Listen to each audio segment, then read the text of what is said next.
Welcome to Two Sisters, Two Mics, the unapologetic podcast. I'm Rhonda. And I'm Marie.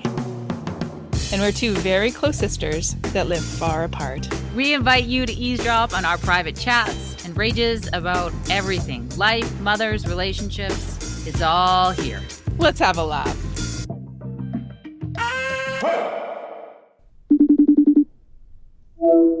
Looks like we're both wearing black today. We're on the same page.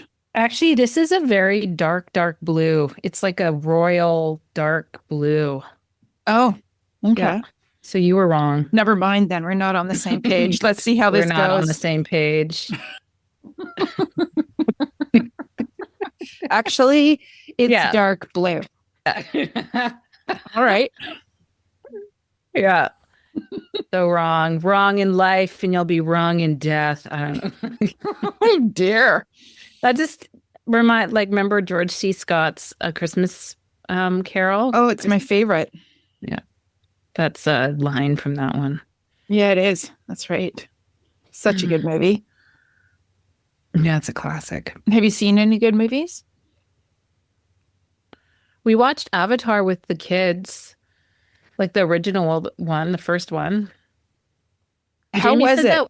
Jamie said we went to the theater, like you, me, Corey, and I don't even remember that. Yeah. And we watched it 3D.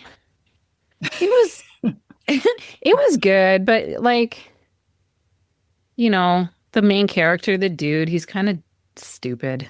Is he? I like him. Yeah. I think we're started. Are we started? We're started. Oh, yeah. Oh, sorry. Yeah. Okay.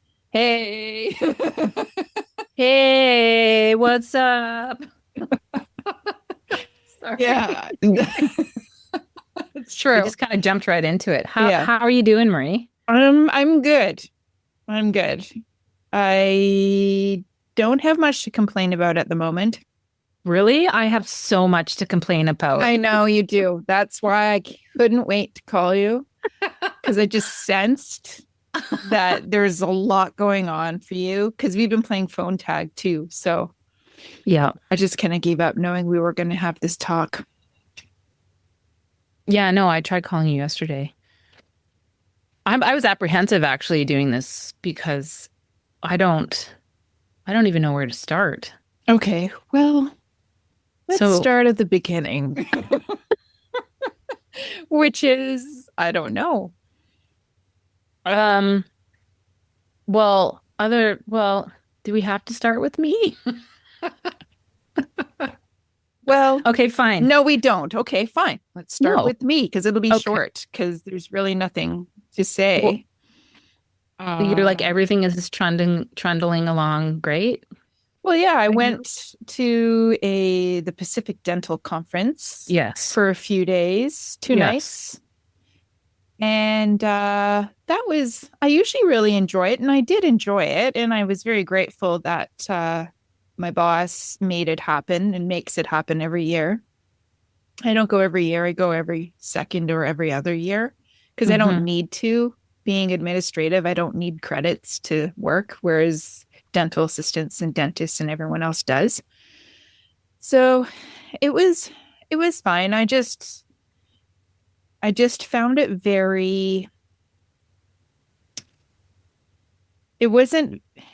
it doesn't move. It's the same. You know, it feels like the world is moving forward, but that Pacific Dental Conference specifically is just the same. Same speakers, same topics. Yeah. And always on science-based evidence. But the difference from this time and the last time, I had seen a couple of the speakers before. Oh, the science has changed, so things are different. So here are the guidelines. The guidelines have changed. And I just found it just very eye-rolling a lot. Yeah. And all kind of silly. I don't know. I couldn't find a better word than silly to really put it in a nutshell as to the whole thing. I felt like I was outside looking in at everything and everybody and going, oh, I kind of feel like this is a waste of time. So anyways, I got what I needed out of it and enjoyed some of it and was glad I was away from the family just for a break. Yeah. and then really glad to be home. Well, I mean, the world is like you kind of have a different view on what's going on in the world, right? You can kind of see that we live in kind of this matrix, this false narrative, and it's getting louder for Yeah, every maybe, like. yeah. That's So now probably it's what it like is. you just there's no room. There's just no room for it anymore, you Yeah, know? like one of the speakers, he's got many initials after his name, so many credentials, and he's just preaching science, science, science. Yeah. And a lot of the science has changed. Yeah. And so I just feel like, well, how much are we trusting this science? Why aren't we What? just trusting ourselves and what Well, yeah. feels right and feels good? And you know what I mean? Everyone's searching for answers outside of themselves. And we come back to this every single time. When are we going to start listening to ourselves and stop listening to these scientists and these These experts. experts? You know?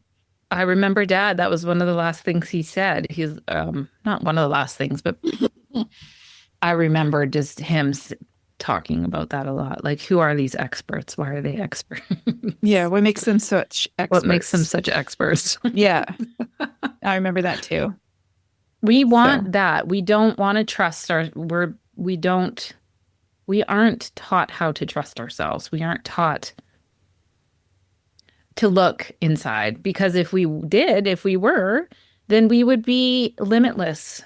We would be powerful. We would be, and everything that is told outside of ourselves, it wouldn't have any I mean, we can be discerning and we can choose, right? But we wouldn't have this heaviness power on us or like outside power on us telling us how to be and who to how to be, live and who to all be that and what to shit. do, Yeah. and everyone dressing the same and looking the same. Like that was another thing was I could see Yeah. so loudly. And I know it's Hmm. been like that for a while, a long time, but and I just had a flash of of back in the day. You know the movie with Mel Gibson, Braveheart? Oh yeah. Love that movie. Well, everyone's wearing the same thing then too, right? But that was what they had, and that's all they had Uh-huh. to wear and look like each other. But today, we have so many options and so much more Hmm. that we can choose from, but we Right. still choose to look like each other. Hmm. Everyone's wearing long coats and white sneakers and jeans. Everyone's got like the same outfit on. Then there's the odd person that doesn't, and it just makes me smile. I'm like, you're awesome. You Hmm. know, it's very, again, eye rolling for me. Hmm. Well, it's getting louder. It's getting more obvious for the people who are willing to pay attention, and then the people that maybe aren't, but they're probably feeling it, but they don't understand what they're feeling. Yeah, for sure. It that reminds me of there's this crazy starseed lady named Akura. Have you seen her on social like No, Akura? I'm not even saying it properly. Anyways, her outfits are like insane. are they? Like just you can tell she doesn't give a shit Yeah, what she looks like and it's yeah, just what makes her feel good and what makes her happy and it's yeah, bright and it's loud and it's chaotic and it's weird yeah. and it's unique. This like Unique. so fucking unique, Yeah, right? yeah. And that's what will be called to be more of that unique imprint that we are. That is yeah, because like if you think about like people who are suppressed and that are like caged, they all kind of are told to look the same and act the same and be the same, right? There's no individuality. And what comes from that is not really progress. So Yeah. I remember listening to a stand-up comedian who started his stand-up comedy with just a statement saying, "Thank you for coming and for supporting I'm going to bring in my dog. Hold on a second. Hold on. Sorry about that. I usually bring in the dogs and I completely forgot. Anyways, what I was saying is when people just don't become or express themselves as their own individuals, like a stand up comedy, which is the extreme. Well, what was But he saying? He was saying that. he was saying, thank you for supporting stand up comedy. It's one of the last forms of entertainment that isn't really censored Uh-huh. and is, um, he basically says it's a form of entertainment and of expression that isn't like everyone else and provides ideas and thoughts Hmm. that people aren't necessarily saying out loud, and then it makes you feel like you're not the only one, and it kind of encourages others to do the same. Hmm. And I really liked that. So when people aren't doing or following everyone else, and maybe they're not, haven't come into their own skin and haven't gotten there yet. And I understand that. And I know it takes a while to get there sometimes for some people. But I just like encouraging people to do it because it's really important for progress in society and growth. And So are you going to start wearing like a fuzzy tutu and like a pink tiara? oh Like, God, no, that's not me. what is you then, speaking of style, then what would, if you, what is it that you don't wear that you think you would if, or, what would be unique about your style then? I've never really had that uniqueness. You have, though. I've always been classic. I've always stuck to the classics. I've never followed trends. I've never like maybe I'll start wearing something that's a new style, but usually stick to what I feel looks good on me, feels comfortable on me, and is pretty classic. I Hmm. don't I don't really go outside of that. It's then I wouldn't be me. What about you? Um, I'm just looking at my I'm also closet. really practical too. Like I go hiking a lot and I wear a lot of, I don't know, hiking things. I wear the same thing over and over again Yeah, and over. And, like it's sad actually, because I have a closet full of beautiful clothes and I don't wear them. I I think know, that's me kind of too. normal. Yeah, I think that's normal. Yeah. I used to wear nicer clothes when I was in a different work position because I had to. Yeah. And so I still have all those clothes in my closet, but I don't, I just rotate the same stuff really. Add maybe an odd new item here and there, but that's about it. Plus, Hmm. it's so expensive. Those pants that you sent to me that you were buying, did you Yeah. buy those? Um, I did well, I felt like I needed to online shop and get that through my system. Mm-hmm. And I thought I'd try them on because I like the idea of very comfortable pants. Um, so yeah, I bought them, but I'm going to return a pair and just keep one pair. Do you But have yeah, them? yeah, I've got them on with me now. Are they nice? They're super comfortable, but the ones that I've got, they're mid-rise. They don't really fit. Like I've got a lot of butt to cover, and I just feel like I need a high rise. Mm. But they're very comfortable. And I'm gonna keep the trouser pants because you can dress them up and dress them down. So, Yeah, no, they look really nice. It sounds like they'd be really nice, but I just can't spend $150 on pants. well, I know. I don't know. I'm feeling a little bit like maybe I shouldn't even keep the other pair because I have kind of a trouser tight pant that I got at Lululemon on sale. Yeah. But I don't know but I don't really wear them because they're a bit long, so they're cuffed at the bottom. Hmm. I don't know. It's like if I was gonna wear them, I would have worn them by now. But then, like I said, when am I gonna wear them? Like I only wear certain things because I go to the same places and I hang out at home probably about 75% of the time, Yeah. or I'm in the bush. Yeah. I'm in the bush. You're in the bush. I'm actually on a trail. I'm not bushwhacking. That would be interesting. I'm out bushwhacking with my machete. Just like in Romancing the Stone. My fucking doodle. Um,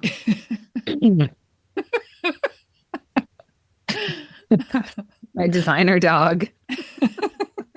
Bushwhacking with your designer dog. I was walking the dogs just yesterday, and there was this family with their very well behaved dog. And then there's my dogs. And their cat was walking with them too, it looks Oh. like. They're probably a weird family. And totally weird. Totally weird family. And this is the second time that I had seen them. That I had seen them the day before too, and the same cat was there with them. And anyways, my dogs just go berserk, and I can barely hold on to them. And I'm on the phone, and they're just so not well behaved, and I could just feel the judgy eyes just staring at me and my dogs. I was like, fine, judge away. I don't care. I really don't care because I don't. No, dogs are dogs. They're gonna get excited. Yeah, If they're especially when like there's a jumping cat. up and nipping at people and like incessantly charging and barking, yeah, that's misbehavior. But Yeah. if they're just happy dogs, they're happy dogs. They're gonna do happy dog things. Yeah, they really wanted that cat, like really Well, bad. yeah, and they're gonna chase a cat. Like that's just the way of nature. Yeah, I know. But We was lived next pretty to a funny. weird family. Like inside their house, it was all one tone of color, like that kind of like tan Oh, color. yeah. And every other like accent color was like an offshoot of the tan color. And all their clothes were kind of tan. What?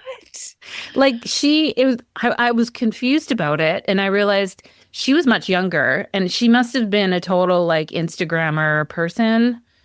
But like it was just everything was curated to like an extreme that I just couldn't relate. But yet I looked at it, I was like, oh, that looks really nice.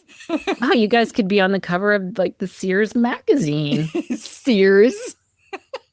And the Maybe dog. they were victims of the home network, the home, you know that one. No? You know where they update homes, the Oh. interiors of homes. Oh, right. That would be fun actually to have your house. I'd love somebody to come in and gut the shit out of this and go Yeah, for it. Yeah. I know. Get rid of it all.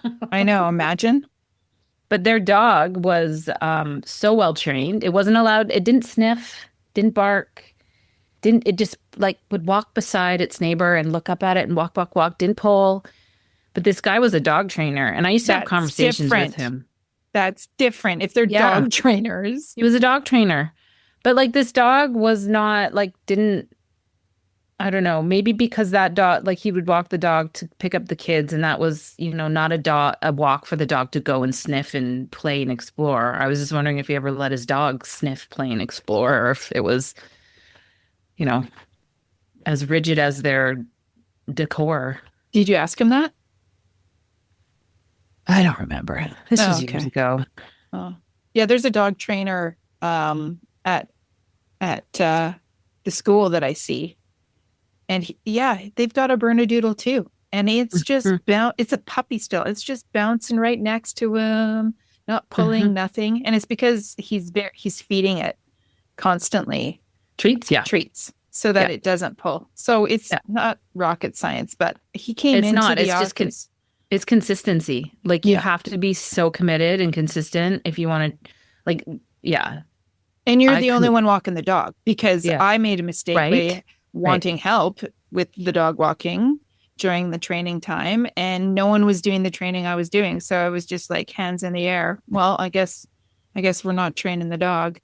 Oh, So I tried to get them to not get Arrow to jump up, Arrow, my dog, to jump up. And Jamie consistently taught him to jump up, despite, Yeah. just despite, because that's his way.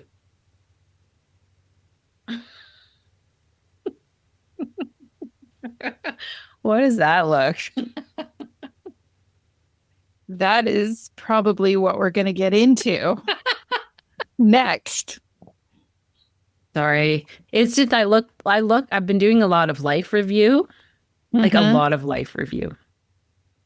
And the more I look at my life with this partnership, the more I realize how I've just been not participating fully. I can't even see it's so hard for me to even explain it because I'm still processing it. I feel like a veil has been lifted from um, just accepting, just allowing, just pretending, just uh, whatever I'm telling myself that, it's okay, it's fine, everything's fine.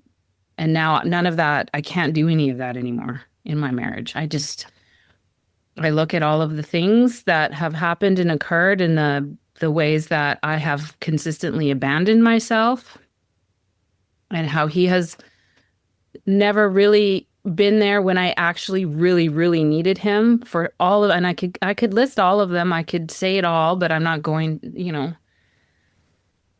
And it's becoming so clear to me that I have not mattered in this dynamic. And it's not that it's anybody's fault. It's just how it had to happen for me to learn and to grow. Do you think it's also because you haven't really mattered to yourself until now? Well, that's the reason why. Yeah, there's a level, if you go into a relationship with a level of low self-esteem, you're going to attract the partner that is going to continue to play out that situation with you. Um, there is a sort of a trauma narcissist type of energy going on with Jamie that I see very clearly now. It's actually, and it's very, the timing is very interesting for all of that. Um, and certain things have come to light about like understanding that people in the light community have been suppressed and targeted for many, many years. And this energy infiltrates relationships and creates these dynamics generationally over and over again. And I've always been aware of my marriage is not working, but you just kind of accept and go along.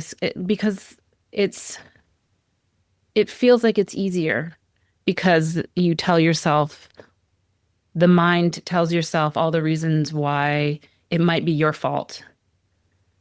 And I used to blame myself. There's something wrong with me.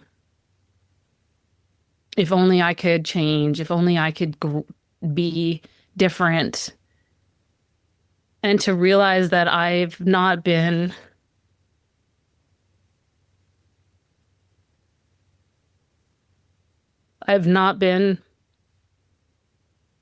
listening to my inner guidance for decades is a lot to take in. And my heart is breaking for Jamie. And my heart is breaking um for it all, I guess. Um it's just a lot. I'm still I still am in the fog of not knowing what I'm going to do next, but things feel very um permanent. Like I know that I cannot pretend anymore that this is okay for me to be in this dynamic. And Jamie knows all of this. I've been very, um, over the years, I've been very transparent, but I'm very transparent about what's going on for me right now. And I asked him, I'm like, did you even care about who I am? You know, things like that, because I wouldn't be living in this town if we actually, If if that we was an actual actually, part of it. yeah, it's always been about how it's always been about him and his life. And and that's worked for him. And every time I expand and grow, he's not there to support, and he's so insecure. There's this level of insecurity that I'm seeing more and more, that he doesn't want to lift me and help me grow. He does, maybe in his own way that is suitable to his life. He doesn't understand, right? And I don't think he understands that he's doing that. I said, "Do you have any self-reflection? Do you feel like you need to grow?" He's like, "Just tell me what to do. Just tell me what to do, and I'll do it." And I'm like, "It doesn't work that way." But he's not able or willing. Maybe, I don't know yet if he could or would be aware, but he's not. So we had a funny, it was like a movie walk. Like we were hiking, and I kind of just exploded, and I was like, "I wish I'd never met you." And like, "You're the worst thing that ever happened to me." And I know that's not true, but it just felt like that. And he went to like reach for me, and I said, "Don't touch me. Don't you dare touch me right now." It was very dramatic. And then we like calmed down, and then we walked back, and we were just like small talking again. And then I'm like, "I need a treat." So we went to Pascal's, and he bought me a cupcake, and I said, "Thank you." And he's like, "Well, for 20 years of misery, at least I can buy you a cupcake." Aw.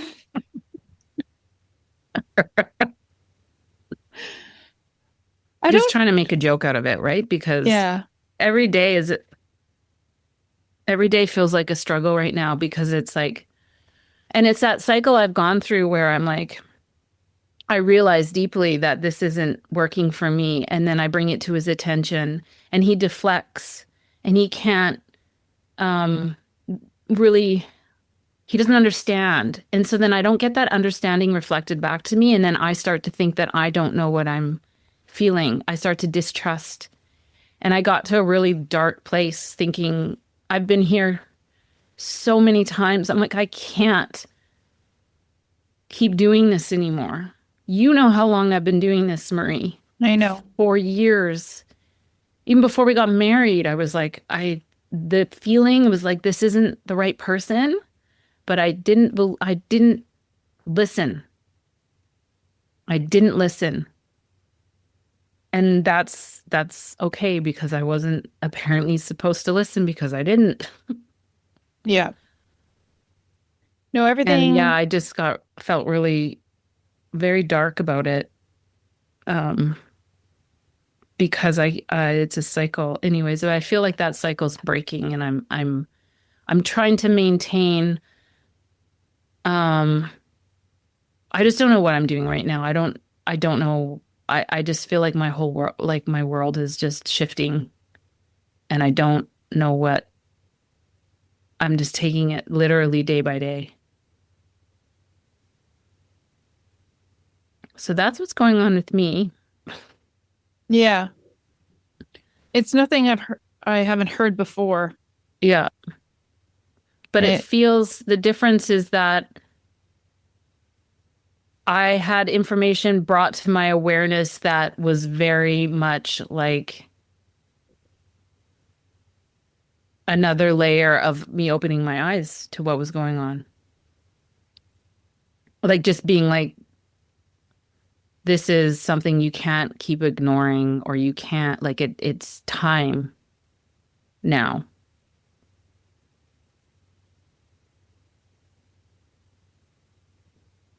So,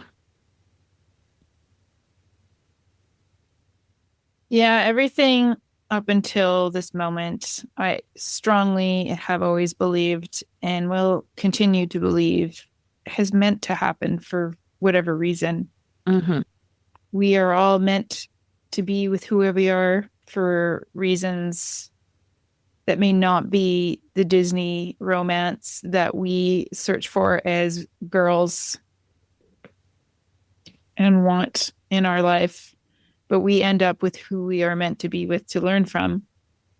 yeah. And some people will end up not being with them, and some people will grow and still end up being with their partners. And I'm finding a lot of people are just breaking up.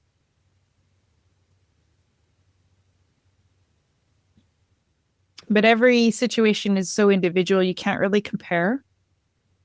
Well, I know, and part of me didn't want to talk to you about it because I know that you have this feeling of people are just giving up.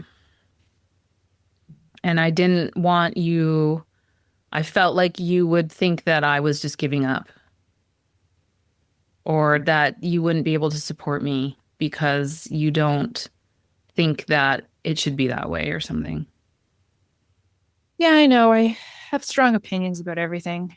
And I know that's difficult for you because I'm your older sister, not just your sister, but your older sister. And that has a lot of weight on your life, plays a lot of plays a lot onto your life. However, I will always be here for you no matter what you decide. Well, the decision is made. It's just how is it going to play out? Like that's the Yeah. thing. This decision is very clear. Yeah.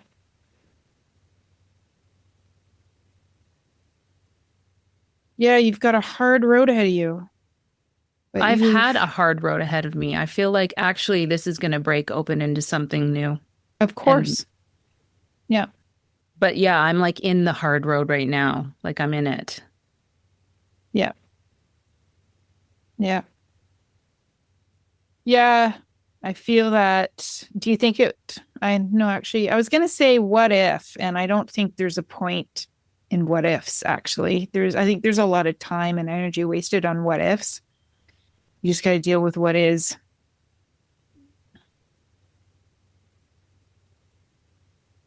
Hmm.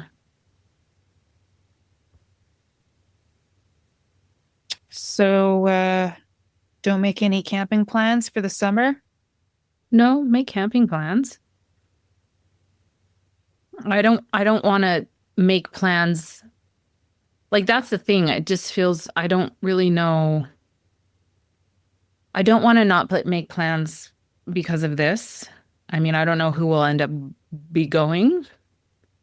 Be going. I don't know who will end up going. Like if it's going to be both of us. Like I don't know how this is going to transpire in Mhm. terms of how our living situation is going to look like. I was thinking that I would need to find a place. And Jamie said that we would could have our like separate places and then the kids just stay in the house and then we go back and forth. I don't know how serious he was about that as an option. That sounds pretty expensive. Three Well, places. I know. I know. There's the practical part of it too, right? The thing is, there's like nowhere to live in this town, it feels like. There's There's nowhere no, to live here either. you know, It's super expensive.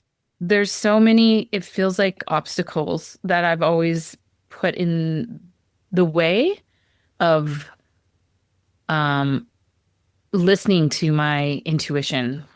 like, and being afraid to do what I need to do to take action on that, you know? And some people never do it. It's easy to stay in your home and be miserable. Is it? Well, I think a lot of people don't have a choice, or they feel like they don't have a choice. They feel like they don't have a choice. There's always a choice. I want to trust that the divine has my back. I want to trust that I'm getting guidance to make the right choices and that doors will open and things will happen because I haven't allowed it. I haven't allowed my growth. I haven't allowed myself to believe that I'm worthy and that I can. I've put myself in a dynamic where I didn't matter, where I have played it small, where I've ended up in a fucking small place. And here we are. So am I going to keep playing small? I'm going to keep being afraid that I've got a really tough road ahead of me and oh my God, I better not do this. Fuck that. What's the alternative? I've played out the alternative for 20 fucking years. And mind you, I've got two beautiful daughters, and that was part of the plan. Jamie has been a soul contract, a karmic contract for me, but those contracts are ending now for me. It's becoming very clear. But yeah, I'm still sitting in a fog of what I need a place to live. I need to make a living. But I'm trusting. I have to.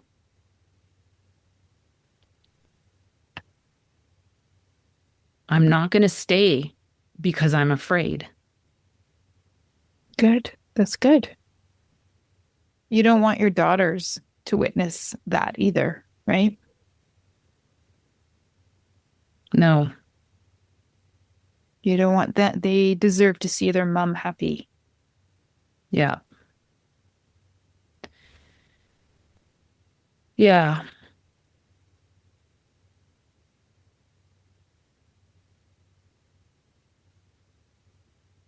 So we'll see what's next.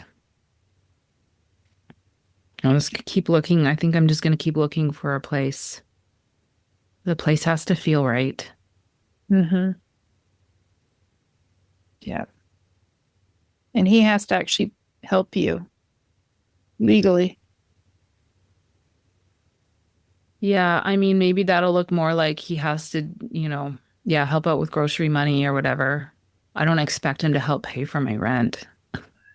Legally, he probably has to because he's been the sole provider for that. Yeah. Yeah, I don't know. He's gonna have to buy me out of the house. At least I have that. Yeah. I have a bit of a little mini nest egg, but I mean, it's nothing. It's something. It's something though. I don't have a nest egg. Yeah. But you know what? All that shit doesn't matter. No. It's all meant to make us feel like we have no fucking power or control, especially women. That's another thing. This whole construct of marriage and being in, and I know some people love that and they want that and they want the family, and that's great. But you know what? That's something that I've never witnessed. Well, witnessed, yeah. Understood. Nor has it made, and I see the way that Jamie's mom is. She's just been a fucking slave in that house, bitter, resentful. You know, what kind of new paradigm is there for women and family and households? Like, what can that look like? And for men. And but for like, men, I really it's feel for like both. Yeah, it is for both. But I really do feel like women have been placed in a position of the least amount of power in the family dynamic. You stay at home, you look after the kids. I've seen quite a few not like that though. I've Well, seen it's a changing. Yeah, like I've seen stay-at-home dads in that role. I've seen the women are making more. I've seen the women, lots of women making more than their husbands.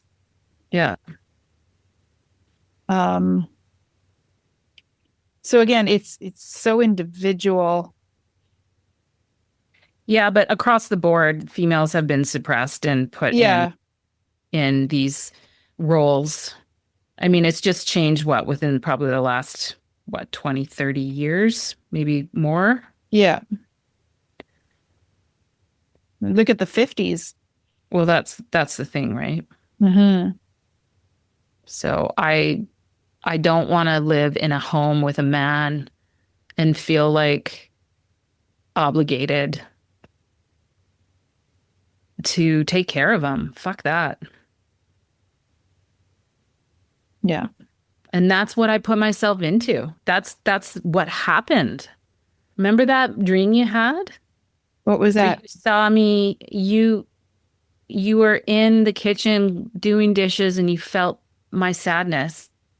It Hmm. was whatever, doing whatever. And so you stepped into that. I don't know why or what that was. I don't remember. You don't remember that? No. Oh, yes. Yes, I do remember. I do remember. It wasn't a dream. It wasn't a dream. No, it was a vision. Oh, huh. Pretty sure it was a vision. I thought it was a dream. I had this Maybe weird we're thinking dream. of two different things. I think it was a dream, but because it was so strong, it felt like a vision. Yeah, maybe. I remember you saying you had a weird dream. Now I'm questioning it. Anyways, it was just that kind of dynamic, energetic place I was put in.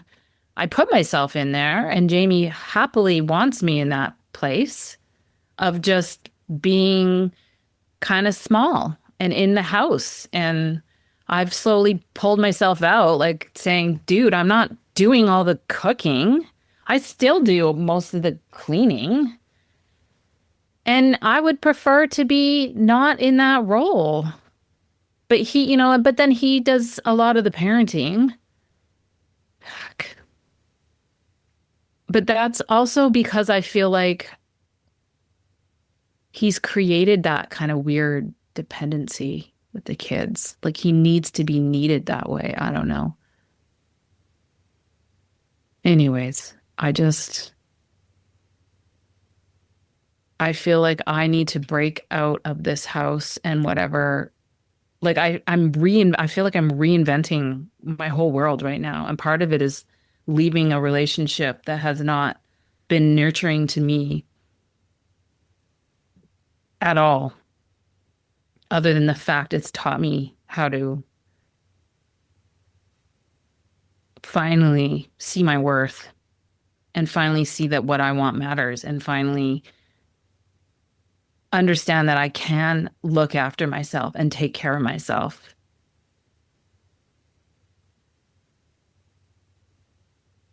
And I think I've always been afraid to be alone. I felt like one of the biggest fears that I thought I would have was that I would end up dying alone in some shitty little apartment. And I'm nothing. And that's the fear that has kept me um feeling like I can't leave because I don't have any worth and I don't know how to make my own way. And I don't know what the future holds. So I'm just going to just play this role that I've determined is the best it'll be for me. And Jamie happily accepts that because he doesn't know who I am. He doesn't know what I want. anyways, that's enough of that, Does it feel good to get it all out? I guess. Okay. Love you. Love you too.